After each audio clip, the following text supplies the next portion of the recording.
दोस्तों, बिहार में विधानसभा चुनाव होने से पहले जो चुनाव आयोग है उसने चुनाव के तारीखों को लेकर एनडीए और इंडिया के नेताओं के साथ बैठक को लेकर राहुल गांधी के एटम बम को लेकर तमाम सवालों का जवाब दिया। इस दौरान चर्चा में जो प्रेस कॉन्फ्रेंस कर रहे थे तो एक पत्रकार ने पूछा कि क्या राहुल गांधी के एटम बम से डर लगता है। तो इस पर भी चुनाव आयोग ने कहा कि ऐसे कोई भी एटम बम नहीं है जिससे उन्हें डर लगे और ये तो आरोप ही निराधार है, तो इसका जवाब ही नहीं दिया जा सकता। हालांकि जो बदलाव होगा इस बार बिहार के जो विधानसभा चुनाव में, वो सबसे बड़ी बात यह है कि ईवीएम पर अब आपको रंगीन फोटो दिखेंगे जो उम्मीदवार होंगे उनके नामों का। 100% वेब कास्टिंग भी दिखेगी। मतलब आप लाइव टेलीकास्ट वेब पर आप देख सकते हैं कि कहाँ पर कितनी वोटिंग हो रही है, कौन वोटिंग कर रहा है, फर्जी वोटिंग तो नहीं हो रही है। बिहार चुनाव से पहले पहली बार जो बदलाव हुआ है और जो चुनाव आयोग कह रही है उस बदलाव को समझना ज़रूरी है। 17 नए कार्यकारी उपाय करने जो चुनाव आयोग है ये पूरे मतदान प्रक्रिया को अपनाने जा रही है। 30 पहलों में कई प्रकार के सबसे पहली बार ऐसा होगा जब बिहार में ये बदलाव किए जा रहे हैं। जो मुख्य चुनाव आयुक्त हैं ज्ञानेश कुमार, उन्होंने बताया कि बीएलओ को अब आधुनिक स्मार्ट कार्ड आईडी कार्ड दिए गए हैं ताकि जब भी वोटर्स से मिलें तो उन्हें लोग आसानी से पहचान सकें और वोटिंग केंद्र पर आने वाले मतदाताओं को अपने मोबाइल फोन्स मतदान बूथ के बाहर ही जमा करने होंगे और इसके लिए स्वदेशी जो कबूतर खाना शैली है उसको भी छोटे जूट बैग तैयार किए जाएंगे कि एक लटकाने वाला और वहाँ पर आप अपना फ़ोन जमा कर दीजिए। इसमें मोबाइल सुरक्षित रखे जा सकते हैं। ज्ञानेश कुमार का कहना है कि अब देश के किसी भी मतदान केंद्र पर 1200 से ज़्यादा मतदाता नहीं होंगे। एक बूथ पर 1200 ही वोटर्स होंगे। इसके साथ ही वन स्टॉप डिजिटल प्लेटफॉर्म भी पहली बार बिहार से लागू किया जा रहा है। तो मतदान केंद्रों के पास में अप्रत्याशियों के लिए सुविधा टेबल 100 मीटर की दूरी पर लगाने की अनुमति होगी, जबकि पहले ये दूरी 150 मीटर पर थी। जो आप टेबल लगा के आप जो भी वोटिंग करने जाते थे उन्हें पर्ची देना और उनका टिक लगाना। तो इसमें भी बदलाव हुआ है। वोटिंग की 100% वेब कास्टिंग होगी। 100% वेब कास्टिंग की बात हुई है। ईवीएम पर रंगीन फोटो आपको दिखेगा जो भी उम्मीदवार है, मोटे और बोल्ड अक्षरों में नाम भी दिखेगा।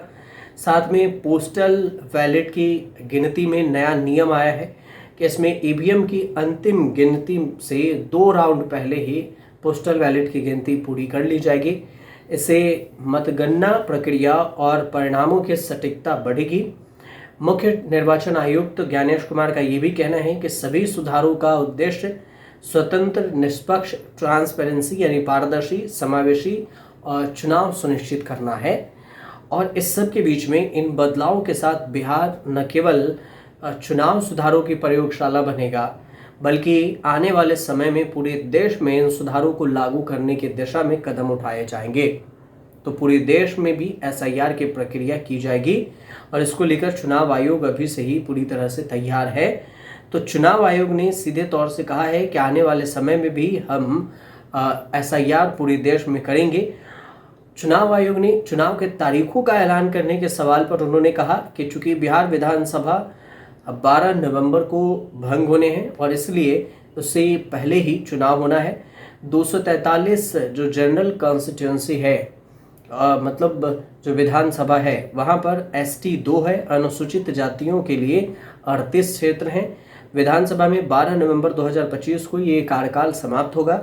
चुनाव 22 नवंबर को समाप्त होगा और 22 नवंबर से पहले ही चुनाव कराए जाएंगे। चुनाव आयोग की पूरी टीम 2 दिनों से बिहार में मौजूद है। चुनाव आयोग के अधिकारियों ने बिहार पुलिस प्रशासन, प्रवर्तन जो ईडी के एजेंसी हैं प्रमुख और नोडल अधिकारियों के साथ बैठकें भी की है। ज्ञानेश कुमार का कहना है कि हमने पार्टियों से भी सुझाव मांगे हैं कि कितने चरण में चुनाव होने चाहिए। पार्टियों ने कहा है कि 1 से 2 चरण में ही चुनाव करें। फिलहाल इसके दिशा निर्देशों का भी पालन किया जाएगा। बैलेट पेपर, ईवीएम, इन सारी चीज़ों का जवाब उन्होंने चुनाव आयोग ने दिया है। 1200 से ज़्यादा वोटर्स जो है एक बूथ पर नहीं होंगे। 100% वेब कास्टिंग की सुविधा होगी और ये भी कहा गया है कि ये सब होगा आधार अधिनियम जनप्रतिनिधि है 1950 उसके धारा 26 के तहत। आधार नंबर देना अनिवार्य नहीं है, यह एक वैकल्पिक ऑप्शन है। आधार अधिनियम के तहत भी और आधार कार्ड न तो निवास प्रमाण पत्र है और ना ही नागरिकता का प्रमाण पत्र। तो किसी ने 2023 के बाद आधार कार्ड बनवाया है या डाउनलोड किया है, तो 3 के बाद मतलब 23 के बाद इन्होंने कहा है कि 23 के बाद आधार कार्ड बनवाया या जन्म प्रमाण पत्र डाउनलोड किया तो वो प्रमाण नहीं होगा। सुप्रीम कोर्ट ने ये कहा था कि हम उस आदेश का पालन कर रहे हैं, आधार कार्ड स्वीकार किए जाने चाहिए और हमने गणना फॉर्म में भी आधार कार्ड स्वीकार करते थे और अब भी कर रहे हैं। सुप्रीम कोर्ट ने अपने आदेश में कहा था कि आधार कार्ड नागरिकता का प्रमाण नहीं होगा। सुप्रीम कोर्ट ने यह भी कहा कि यह नागरिकता का प्रमाण नहीं है, पात्रता के लिए अन्य दस्तावेज भी जरूरी हो सकते हैं। चुनाव आयोग ने सुप्रीम कोर्ट के ही जो जवाब है उसको ही उल्टा सवाल के घेरे में ला दिया कि आधार कार्ड नागरिकता का प्रमाण नहीं है।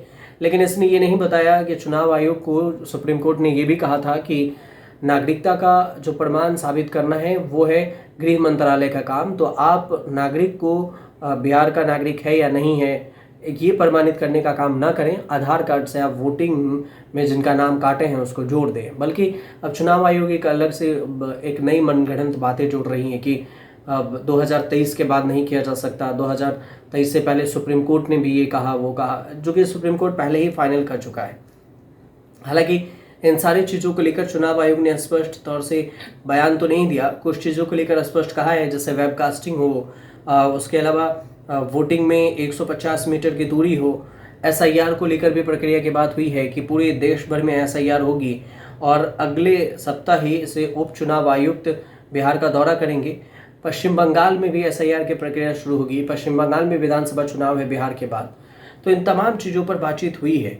ये भी कहा गया है कि इसमें जो कांग्रेस ने सवाल ये उठाया कि आखिर चुनाव आयोग ने वोटर लिस्ट से इतने नाम कहाँ से काट दिए, 47 लाख के करीब में नाम अभी भी कटा हुआ है SIR में फाइनल ड्राफ्ट में।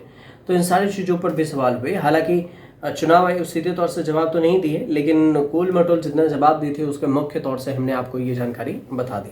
आपको अगर इस पर कुछ कमेंट करना हो तो आप हमें कमेंट जरूर कीजिएगा, चैनल को सब्सक्राइब कर लीजिएगा और शेयर कीजिएगा।